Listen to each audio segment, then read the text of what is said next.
शिव गुरु के चरणों में प्रणाम करती हूँ, मेरा प्रणाम स्वीकार करें। माता पार्वती के चरणों में प्रणाम करती हूँ, मेरा प्रणाम स्वीकार करें। सभी देवी देवताओं के चरणों में प्रणाम करती हूँ, मेरा प्रणाम स्वीकार करें। सभी गुरु भाई बहनों के चरणों में प्रणाम करती हूँ, मेरा प्रणाम स्वीकार करें। हर हर महादेव। गुरु भाई बहनों, आज मैं बहुत ही सुंदर शिव चर्चा के कथा सुनाने जा रही हूँ। कैसे मटका में से निकलता है दो सुंदर बालक। मेरे चैनल पर नए हैं तो वीडियो देखने से पहले चैनल को सब्सक्राइब कर दें, जब कोई नया वीडियो डाले तो आप तक पहुँच जाए। एक गांव में एक मोहन नाम के आदमी रहता था। मोहन बहुत ही गरीब था। मोहन के शादी हुए कई बरस हो गया था, फिर भी उसका एक भी औलाद नहीं था। मोहन इतना गरीब था कि उसके पास कुछ खाने के लिए नहीं था। उसके पास रहने के लिए घर भी नहीं था। घास फूस के झोपड़ी बनाकर रहता था। वह भीख मांग मांग कर खाता था। सुबह सुबह उठता और गांव में जाकर भीख मांगता और वहीं से अपना और अपनी पत्नी के पेट पाल रहा था। आज भीख मांगता तो कल खाता, कल मांगता तो परसों खाता था। किसी भी दिन पानी पड़ जाता या बीमार हो जाता तो उसे भूखा ही सोने पड़ जाता। उसका कोई बाल बच्चा भी नहीं था कि बुढ़ापा में सहारा बन सके।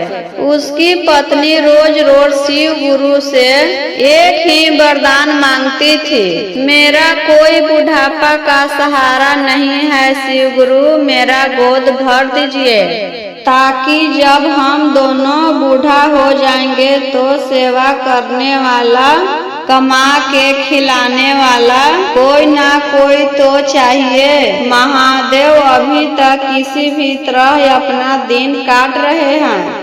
उसका पति रोज के तरह खाना खाकर बेचारा भीख मांगने चला जाता। शाम को जब घर आता है तो उसके पास थोड़ा सा चावल और थोड़ा सा दाल था। उसने अपनी पत्नी से कहता है, इसमें से थोड़ा सा एक मुट्ठी चावल और एक मुट्ठी दाल खाना बनाते समय अलग निकाल कर रख देना। जब हम बीमार हो जाते हैं तो भूखा ही रहने पड़ता है, तो इसी को बनाकर खाएंगे। उसकी पत्नी वैसा ही करती है। रोज खाना बनाते समय एक मटका में एक मुट्ठी चावल और दूसरे मटका में एक मुट्ठी दाल निकाल कर अलग रख देती है। इसी तरह रोज करते करते मटका भर जाता है। जब वह बीमार हो जाता या पानी पड़ने लगता तो वही में से अनाज बनाकर खा लेता। एक दिन का होता है गुरु बहना, जब दोनों पति पत्नी सोए हुए थे तो तभी 12 बजे रात के कोई बच्चा के रोने का आवाज सुनाई देता है। दोनों उठकर अपने झोपड़ी से बाहर निकलते हैं तो वहाँ पर कोई नहीं दिखाई देता है। तभी भी बच्चा रोए ही जा रहा है। बच्चा के रोने का आवाज उसके घर से ही आ रहा था। दोनों इधर उधर देखा लेकिन बच्चा कहीं नहीं दिखाई दिया। दोनों कहते हैं, आखिर ये बच्चा के रोने का आवाज कहाँ से आ रहा है। खोजते खोजते उसकी पत्नी चाल कर मटका के पास पहुंची तो देखा कि रोने का आवाज मटका में से आ रहा है। मोहन के पत्नी मटका उठार कर देखती है तो उसमें चावल नहीं रहता है, वही मटका में बच्चा रो रहा था। उसने बच्चा को मटका में से निकाला और चुप कराया। तभी एक और बच्चा के रोने की आवाज आ रहा था। दाल के मटका में देखा तो उसमें भी बच्चा है। दूसरा बच्चा भी उसने निकाला और चुप कराया।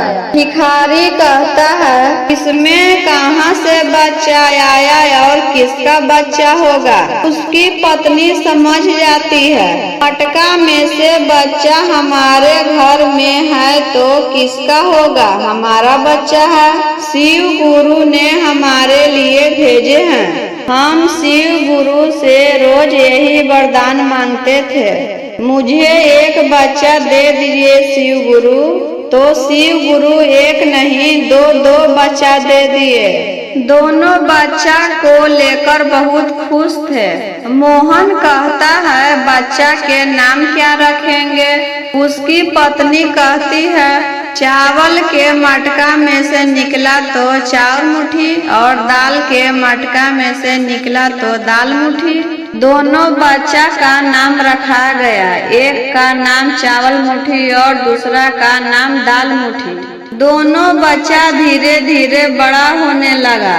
उसकी पत्नी कहती है, अब भीख मांगने से कुछ नहीं होगा, अब दूसरा काम खोजिए। पहले तो हम 2 लोग थे तो भीख मांगकर गुजारा कर लेते थे, अब 4 लोग हो गए। भीख मांगने से पेट नहीं भरेगा और बच्चा को पढ़ाना लिखाना भी है। पति पत्नी दोनों मिल काम करने जाने लगे। ईटा पत्थर ढोने का काम करते थे या और कुछ भी काम मिलता दोनों कर लेते थे। एक भी दिन वो घर पर नहीं बैठते थे। दाल मुट्ठी और चावल मुट्ठी दोनों कुछ बड़ा हो गया तो उसे एक स्कूल में नाम लिखवा देते हैं। दोनों स्कूल जाने लगता है। पढ़ते पढ़ते कई साल के बाद दोनों के पढ़ाई खत्म हो जाता है। पढ़ाई खत्म करने के बाद कोई भी वैकेंसी आता था नौकरी के लिए तो दोनों भाई जरूर भरता था। ऐसे ही परीक्षा देते देते दोनों को एक बार नौकरी लग जाती है। नौकरी लगने के बाद दोनों भाई पैसा इकट्ठा करने लगा और इकट्ठा हो जाने पर एक खेत खरीदता है। वही खेत में खूब सुंदर घर बनाता है।